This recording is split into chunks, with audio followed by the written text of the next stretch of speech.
My name is Philip Crane. I'm 70 years old. And lately, when I wake up in the mornings, the first thing I feel isn't pain or stiffness or even tiredness. It's this quiet weight in my chest, like I finally understand something I spent my whole life pretending I didn't need to think about. I'm not telling this because I think it makes me wise. I'm telling it because there isn't much time left to pretend anymore.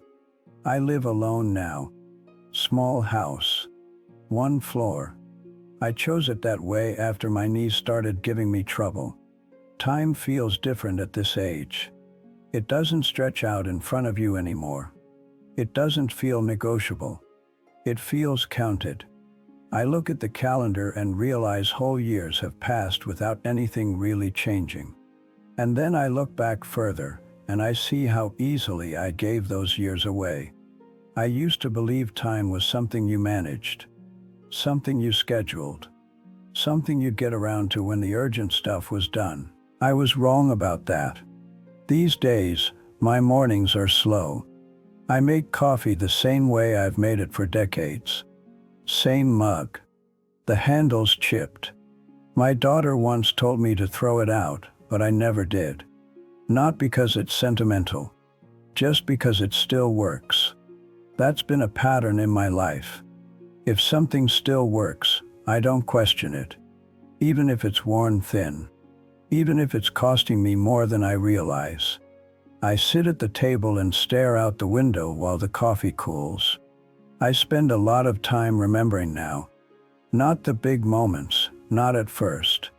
It's the ordinary days that come back. The ones I didn't think mattered enough to hold on to. I remember being young and convinced I had time to spare. Not in a loud way. Just a quiet assumption. Like gravity. Something that didn't need to be questioned. In my 20s, I worked hard. That's what I told myself, anyway. I had a job in accounting. Nothing glamorous. A desk, a calculator, and stacks of paper that followed me home in my briefcase. I wanted to be dependable. I wanted to be seen as someone serious. I didn't hate the work. That's important to say. I wasn't miserable. I just kept postponing everything else. I told myself I'd travel later. I'd call people later. I'd sit still later. Later felt generous back then. I met my wife, Eleanor, when I was 27. She laughed easily. Not loudly. Just a soft, steady laugh, like she found something kind in most situations. She liked walks. She liked cooking meals that took all afternoon. She liked talking without checking the time. I liked her. I loved her. I just didn't always show it in ways that mattered. We got married after 2 years. Small ceremony. Her parents. My parents. A few friends. I remember standing there thinking how strange it was that something so important could happen in under an hour. That should have been a clue. We bought a modest house. I painted the living room myself. Took me longer than it should have because I kept getting called into work on weekends. Eleanor didn't complain. Not really. She'd say, next weekend, then. And I believed her. I believed next weekend would always exist. When our daughter was born, I held her in the hospital and felt terrified. Not of fatherhood. Of responsibility. Of not doing it right. So I did what I knew how to do. I worked more. I told myself that providing was the same thing as being present. I missed things slowly. That's how it happens. Not with a dramatic absence. Just small ones that stack up. I missed bath times. Bedtime stories. Saturday mornings that turned into conference calls. Eleanor would tell me about them later. I'd nod. I'd smile. I'd say I was proud. And I was. I just wasn't there. At the time, it felt reasonable. Necessary, even.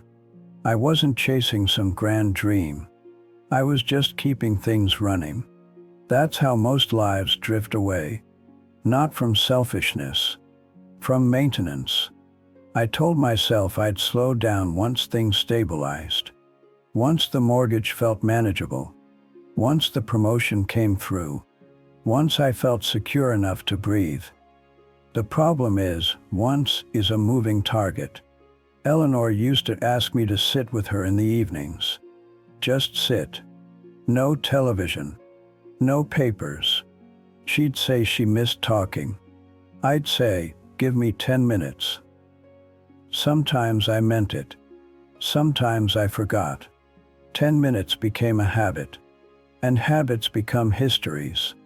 We weren't unhappy. That's the strange part. We were functional, polite, efficient. We talked about groceries and schedules and repairs. We didn't fight much. We also didn't linger. Years passed like that. Quiet years. Respectable years. I remember one night when our daughter was maybe 9 or 10. She wanted me to help her with a school project. Something about the solar system. She spread her papers out on the table, excited, asking questions faster than I could answer. My phone rang. Work again. I remember holding it in my hand, feeling irritated, and telling her, we'll finish this later. She nodded. She always nodded. We never finished it together. I don't remember why. I remember the look on her face more than the reason. At the time, I didn't think it would matter. I thought there would be a dozen more projects, 100 more chances. And there were. Just not with the same weight. As she grew older, she needed me less. That felt like relief back then. It feels like theft now. Eleanor aged quietly. She didn't make a fuss about it. She started walking more slowly, sitting more, forgetting small things. I noticed, but I didn't stop. I thought we'd have time later. When work eased up. When the house was paid off. When life finally calmed down enough to enjoy it. I planned a future that never quite arrived. The turning point didn't announce itself. It rarely does. Eleanor started coughing. At first, it seemed like nothing. She didn't want to see a doctor. I didn't push. When she finally did, the words came fast. Too fast. Diagnosis. Treatment options. Statistics that sounded unreal. Cancer has a way of rearranging time. Suddenly, everything is urgent. Every moment feels borrowed. I sat with her through appointments. I took time off work. I told myself I was doing better now. But you can't make up for years with a few months of attention. She never blamed me. That's the hardest part. She thanked me for being there. She held my hand and told me she knew I loved her. I did. I do. She died on a Tuesday morning. Quietly. Like she lived. Afterward, the house felt enormous. Every room held something unfinished. Conversations we never circled back to. Evenings we postponed. I walked through the rooms, touching things she'd used. A chair. A dish towel. Her coat was still hanging by the door. Time didn't heal it. It just widened the distance. My daughter came around less after that. Not out of cruelty. Just life. She had her own routines, her own obligations. I realized then how much of my connection to her had been routed through Eleanor. She'd been the glue, the reminder, the presence. Without her, the silence grew. I retired a few years later. Not ceremoniously. Just handed in paperwork and cleaned out my desk. I remember walking to my car with a box of things that suddenly felt meaningless. Pens. Plaques. A mug with the company logo. I'd given them decades. They gave me a handshake. At home, I sat at the kitchen table and realized I had nothing scheduled for the next day. Or the next. All that time I'd been saving. And now I didn't know what to do with it. That's when it hit me, slowly and without mercy. I hadn't run out of time because I failed. I ran out because I assumed it would always be there. There are things you can't fix once you see them clearly. I can't go back and sit on the floor with my daughter and build that solar system. I can't take Eleanor for those long walks she asked for. I can't tell my younger self to stop measuring life in productivity. Those versions of me are gone. Those moments are sealed. People talk about regret like it's dramatic, like it's a loud emotion. It's not. It's quiet. It sits beside you. It waits until there's nothing left to distract you. I don't hate my life. That's important to say. There were good days, loving moments, laughter. But I treated time like a resource instead of a relationship. I thought I could borrow from it, delay it, pay it back later. Time doesn't work that way. Now, when I talk to my daughter, I listen more than I speak. I try not to rush. I tell her I love her.